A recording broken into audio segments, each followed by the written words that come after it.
Lipunan at hindi gastos ang turing po ng gobyerno sa laang pondo para sa edukasyon ayon sa Pangulo. Pero kasabay niyan, hinamon niya ang CHED na itaas ang kalidad ng tertiary education sa bansa. At nakatutok si Ivan Mayrina.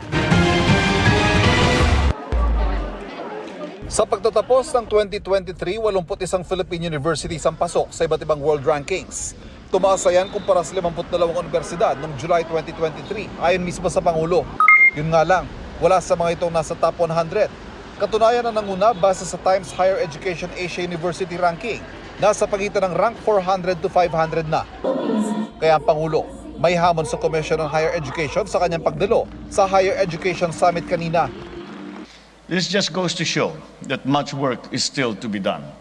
We must pursue a comprehensive and all-encompassing strategy that will turn this trend around.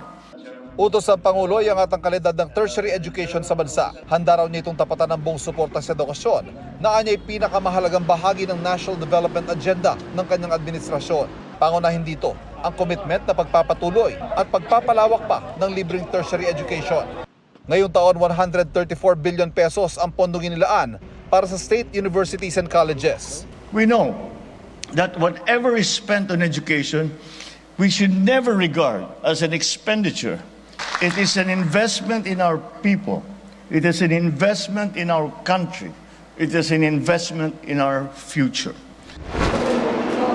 Ang edukasyon at pagsasanay sa mga magagawang Pilipino, isa rin sa binigyan diin ng Pangulo sa Malacanang kahapon nang formal na ianunsyo ang kasunduan sa pagitan ng Subic Shipyard Operator Cerberus at HD Hyundai para sa pamumuhunan sa isang shipyard sa bahagi ng Subic Bay. Pagsisimula raw ito ng pagbuhay ng adhikaing gawing isa sa pinakamalaking shipyard sa mundo, ang Subic Bay.